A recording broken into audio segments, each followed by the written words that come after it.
অনেক কিছুই এখন দেখি না, দেখতে ইচ্ছে করে না। এখন আর আগের মতো কথা বলি না, বাকরুদ্ধ হয়ে শুধু শুনি। এখন আর বন্ধুদের দলবল নিয়ে আড্ডা দিতে ইচ্ছে করে না।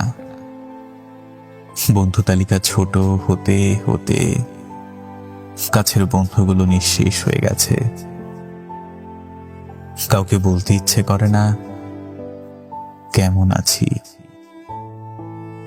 কাউকে জিজ্ঞেস করতেও ইচ্ছে করে না। একান্ত নিজের কাউকে পেতেও ইচ্ছে করে না। নিজের কষ্ট প্রকাশ করতে ইচ্ছে করে না। এখন আর কান্না করতে ইচ্ছে করে না। দু চোখ শুকিয়ে মরুভূমি হয়ে গেছে। এখন আর মরে যেতে ইচ্ছে করে না। নিজেকে কষ্ট দিতেও ইচ্ছে করে না। কারো কষ্ট দেখতেও ইচ্ছে করে না। এখন আমার অনেক কিছুই ইচ্ছে করে না।